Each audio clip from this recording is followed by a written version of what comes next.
नमस्कार, मैं हूं आपके साथ नेहा दुबे। आप देख रहे हैं एपीएन का लोकप्रिय कानूनी प्रोग्राम लीगल हेल्पलाइन। इसमें हमारे कानूनी विशेषज्ञ रोजमर्रा की जिंदगी की समस्याओं से जुड़े मसलों पर आपकी शंकाओं का समाधान करते हैं। आप भी इस खास कार्यक्रम के माध्यम से जुड़ सकते हैं, फोन करके कानूनी राय ले सकते हैं। आज हम आपको सूचना के अधिकार के बारे में जानकारी देंगे। 2005 में एक अधिनियम लागू किया गया जिसे सूचना का अधिकार यानी राइट टू इंफॉर्मेशन या आरटीआई कहा गया।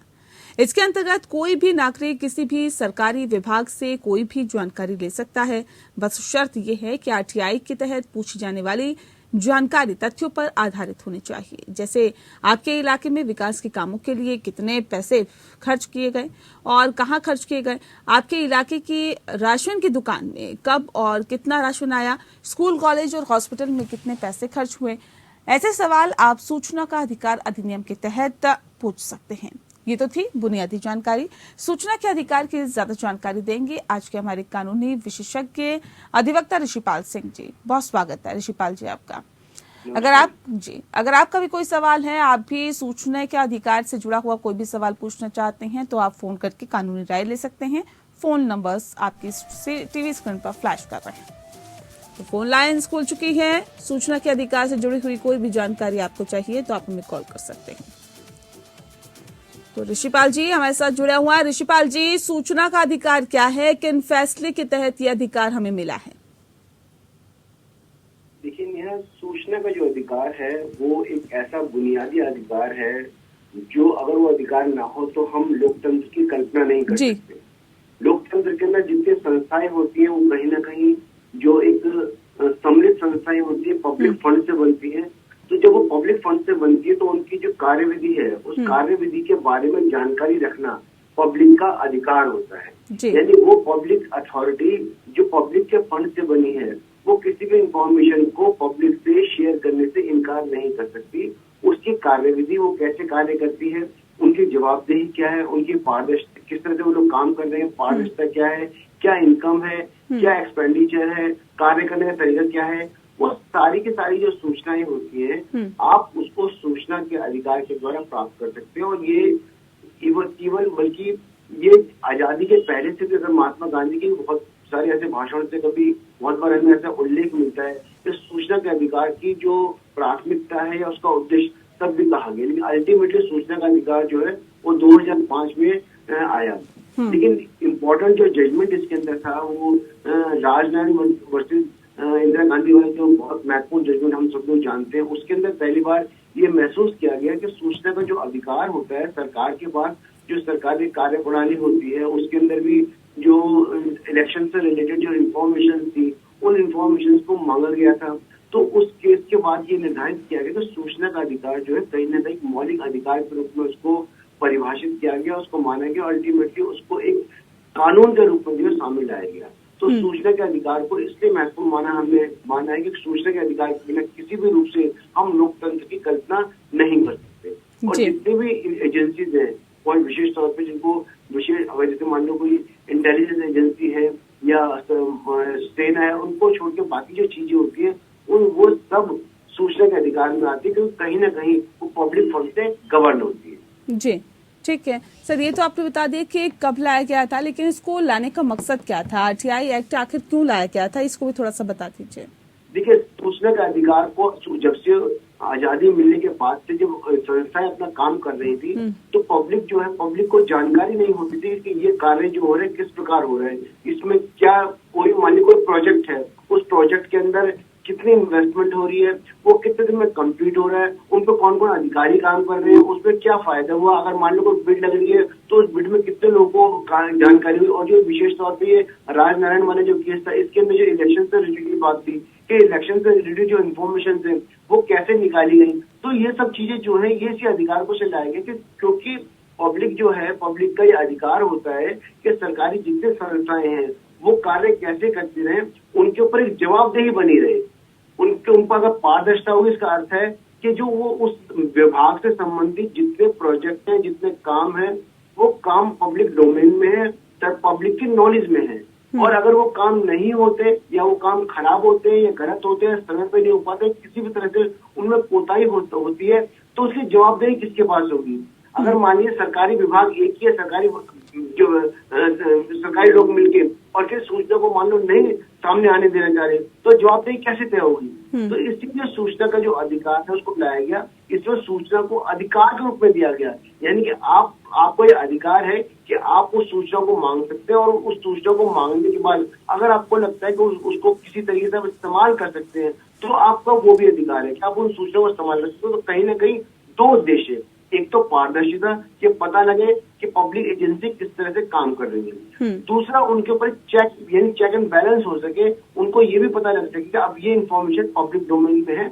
और हम इनसे संबंधित जानकारियों को छुपा नहीं सकते। तो ऐसे कहीं ना कहीं एक तरह से सरकारी एजेंसी पर दबाव होता है कि कार्यों को वो ढंग से करे और किसी इन्फॉर्मेशन को वो छुपाए ना, और अल्टीमेटली जो उनकी कार्य क्षमता है वो एक जवाबदेही में रहे, वो बेहतर तरीके से कार्य कर सके। जी ठीक है सर, ये भी बताइए कि सरकारी अधिकारी की आरटीआई के संदर्भ में क्या जिम्मेदारियां रहती हैं? देखिए, क्योंकि जितने भी सरकारी विभाग होते हैं वो सरकारी अधिकारियों के द्वारा ही नियंत्रित होते हैं। बहुत सारे कार्य ऐसे होते हैं जो सरकार उनका जैसे टेंडर जारी कर देती है, टेंडर जारी करने के बाद वो प्राइवेट कॉन्ट्रैक्टर्स पे काम करते हैं, लेकिन फिर भी कहीं ना कहीं वो सरकारी कर्मचारियों की देखरेख में ही सारे कार्य किए जाते हैं। तो ऐसी स्थिति में जब भी कोई आरटीआई लगती है तो सरकारी अधिकारी जो है उसकी जिम्मेदारी होती है कि जब भी वो आरटीआई उसके पास, उस विभाग के पास जनसंपर्क अधिकारी के द्वारा उसके पास कोई इन्फॉर्मेशन आती है, तो ये उसकी जिम्मेदारी है कि उस विभाग से संबंधित या उस सूचना संबंधित जितनी सूचना उसके पास उपलब्ध है वो स्पष्ट रूप से जितनी जल्दी से जल्दी हो सके उस जनसंपर्क अधिकारी को वो सूचना भेज दे, जिससे जनसंपर्क अधिकारी इस सूचना को, जिससे सूचना मांगी उस पर पहुंचा दे। और उसको अगर ये लगता है कि कोई इन्फॉर्मेशन ऐसी है तो भी इनकम्प्लीट है या इन्फॉर्मेशन ऐसी जिसको हम बोलते हैं सेंसिटिव है, जिसको नहीं दी जा सकती, तो उस कारण के बाद भी वो सूचना को बताए। ऐसा नहीं है कि उस सूचना के द्वारा जो आवेदन दिया गया है वो उसको अपने पास होल्ड रखे और उसको आगे नहीं जान दे। तो ऐसी बहुत सारी जितनी जिम्मेदारी सरकारी अधिकारी के ऊपर होती है वो यही होती है कि जो इन्फॉर्मेशन को समय पर स्पष्ट तरीके से दिया जाए कि जिससे कि सूचना जिस कारण से मांगी जा रही है उसका इस्तेमाल हो सके। जी ऋषिपाल जी, पब्लिक इंफॉर्मेशन ऑफिसर कौन होते हैं, उनकी क्या जिम्मेदारियां रहती है इस पूरे संदर्भ में? देखिए, जो सूचना का अधिकार है ये तो सरकारी जो एजेंसीज है उन एजेंसी से काम करने वाले जो भिन्न डिपार्टमेंट है उनसे मांगा जाता है जी। अब ये भिन्न डिपार्टमेंट के जो अधिकारी होते हैं उन पर अपने काम होते हैं। उन जैसे मान लीजिए कोई इंजीनियर है उसको अपना सिविल वर्क है, इलेक्ट्रॉनिक वर्क है, जैसे आपने इलेक्ट्रिकल वर्क है, या आपने जैसे अपने इंट्रोडक्शन में उदाहरण दिया राशन का जो एजेंसी है उनके जो कमिश्नर है उनके अपने वर्क है। तो ऐसी स्थिति में एक पब्लिक इंफॉर्मेशन अधिकारी होता है हर डिपार्टमेंट के अंदर, जिसका काम यही होता है उस डिपार्टमेंट से संबंधित जितनी भी इंफॉर्मेशन है, जिन इन्फॉर्मेशन को पब्लिक को साझा करना होता है, तो जनसंपर्क अधिकारी होता है वो उस डिपार्टमेंट से संबंधित जितनी भी जो जानकारियां होती हैं उन सारी की सारी जानकारियों को पब्लिक डोमेन में लेके आता है, या उससे संबंधित कोई जानकारी मांगी जाती है तो पब्लिक को बताता है। इसको हम ऐसे कह सकते हैं कि उस डिपार्टमेंट का एक तरह से वो स्पोक्समैन होता है, उस डिपार्टमेंट संबंधित जो जानकारी होता है वो देता है, और एक आधिकारिक व्यक्ति होता है उस डिपार्टमेंट संबंधित जब भी कोई सूचना मांगी जाती है अगर उस व्यक्ति के द्वारा दी जाती है तो समझा जाता है कि वो इन्फॉर्मेशन जो है ऑथेंटिक इन्फॉर्मेशन है, उसमें और कोई छेड़छाड़ नहीं हो सकती। तो ऐसे ही हर डिपार्टमेंट जो होता है अपने अपने विभाग के अंदर एक अधिकारियों को नियुक्त करता है, जो कि जिसका काम ही ये होता है कि जनसंपर्क कर सके और लोगों से आने वाली जो भी समस्याएं हैं या जो जानकारियां हैं या जो क्वारीज है उन क्वारीज को हल कर सके। और जैसे कि जो बाकी डिपार्टमेंट के लोग हैं जिनका अपना और टेक्निकल या और संबंधित काम है उनसे उनके कामों में कोई बाधा ना हो। जी जी, तो ये सबसे इम्पोर्टेंट एक अधिकारी भी होता है, डिपार्टमेंट भी होता है जो सारी इन्फॉर्मेशन होता है और उन इन्फॉर्मेशन को आगे ट्रांसमिट करता है। बिल्कुल, तो पब्लिक इंफॉर्मेशन ऑफिसर्स का काम ही होता है कि पब्लिक को इंफॉर्मेशन देना, ताकि जो बाकी डिपार्टमेंट के अधिकारी हैं वो अपना काम बखूबी कर सके, और जो ये ऑफिसर है वो पब्लिक की जो भी क्वेरी है उसका समाधान कर सके, या फिर वो जो सवाल पूछते हैं उनका जवाब ठीक तरीके से पहुंचा सके। ऋषिपाल जी, आरटीआई के जरिए जानकारी प्राप्त करने की प्रक्रिया क्या है, उसको भी थोड़ा सा समझा दीजिए। देखिए मीरा, जो आरटीआई एक्ट में जो इंफॉर्मेशन प्राप्त करने की प्रक्रिया है वो ही इस पूरे एक्ट का सबसे ही महत्वपूर्ण और खूबसूरत पहलू है कि इसके अंदर जो जानकारी की प्रक्रिया है उसको इतना सरल बनाया गया है कि जिससे कि उसको सूचना को प्राप्त करने के लिए कोई विशेष प्रावधान की आवश्यकता नहीं है, कोई विशेष तरीके की जरूरत नहीं है, किसी विशेष व्यक्ति की जरूरत नहीं है, कोई विशेष वो कोई आपको मतलब कोई वकील करने की जरूरत नहीं है इन्फॉर्मेशन करने के लिए। आप सिंपल से जो भी डिपार्टमेंट है, जो विभाग है, उस विभाग के अंदर उस इंफॉर्मेशन को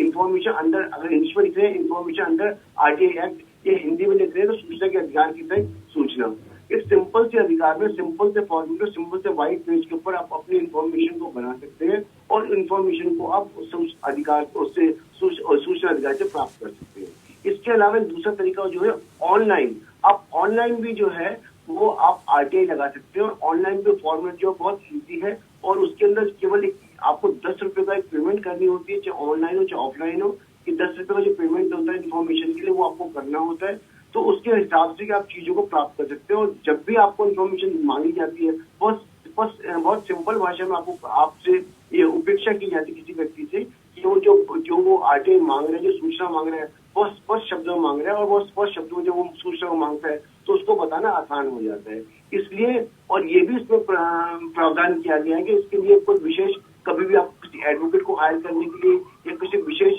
कोई लेटर हेड पे करने की आवश्यकता या कोई स्टैम्प पेपर के ऊपर आपको करने की आवश्यकता नहीं है, आप उसको मांग सकते हैं और 30 दिन के अंदर ये इन्फॉर्मेशन जो है उस व्यक्ति के घर में स्वयं बाय पोस्ट आती है। ये भी नहीं है कोई लाइनों में लगेगा और उसको बहुत बहुत चक्कर काटने पड़ेंगे। तो ये सबसे इम्पोर्टेंट पहलू है इसमें, जो सूचना की प्रक्रिया करने का और सूचना को प्राप्त करने का। बिल्कुल ठीक है। ऋषिपाल जी, ये भी बताइए कि आरटीआई के लिए जब आवेदन डाली जाती है तो कैसे इसको प्रोसेस किया जाता है आगे?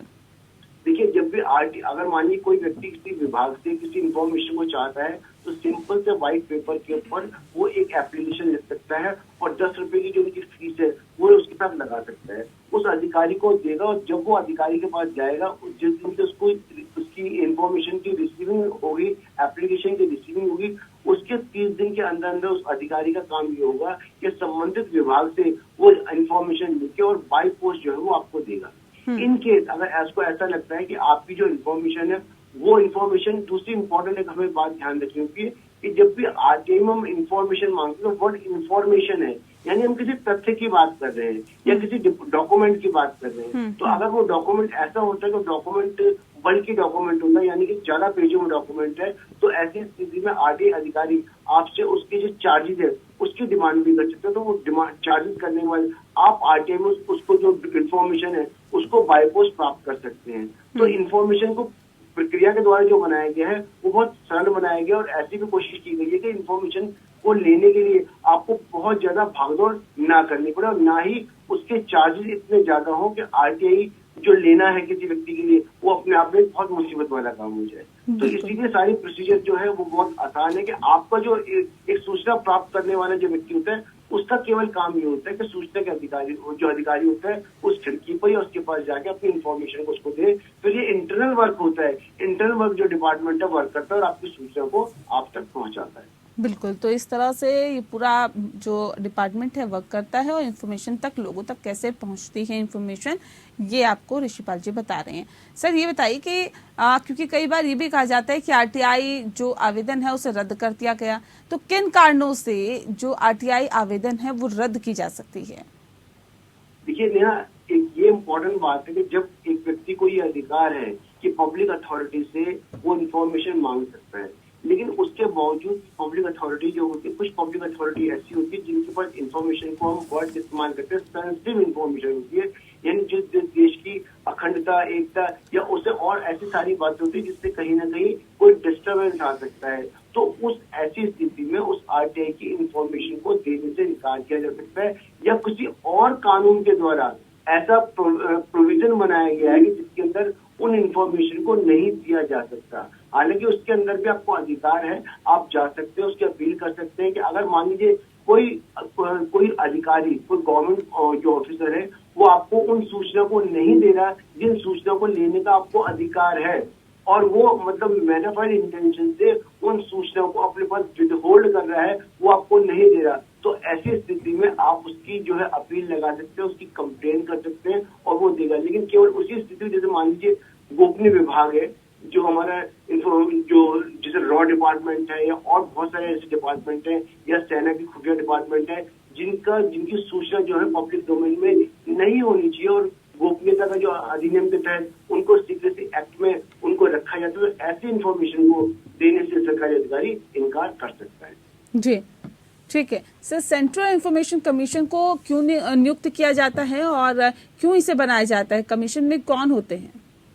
देखिए, एक्ट जो 2005 का जो सूचना का अधिकार है, अधिकार तो बन गया। इस अधिकार के बाद जो पार्लियामेंट ने एक पूरा इसके लिए एक विभाग की नियुक्ति करी, एक कमिश्नर की, एक सेंट्रल कमिश्नर होता है जिसका काम ये है कि पूरे भारत में इस जो पूरा विभाग है, पूरा जो कॉन्सेप्ट है, इसकी रूपरेखा को तैयार करे। एक उसका चेयरमैन होता है, कुछ उसके एडिशनल चेयरमैन होते हैं, जिनका काम ये होता है कि ये जो इन्फॉर्मेशन है उनको इन्फॉर्मेशन को देने में अगर कोई कोताही बरती जा रही है, कोई डिपार्टमेंट नहीं दे रहा है, अपील ढंग से नहीं हो रही, या इस जो सूचना के अधिकार को जो कानून है उसको और कैसे बेहतर ढंग से बनाया जा सकता है, या अल्टीमेटली कोई ऐसा व्यक्ति नियुक्त हो, ऐसे जैसे मान लीजिए सेंट्रल जो इन्फॉर्मेशन ऑफिसर सेंट्रल में होता है, ऐसे स्टेट में होता है, जिनका काम ये होता है कि जो इन्फॉर्मेशन है वो पब्लिक तक नहीं पहुंचाना, और डिपार्टमेंट के लोग अगर वो इन्फॉर्मेशन नहीं पहुंचा सकते तो आप इनको इस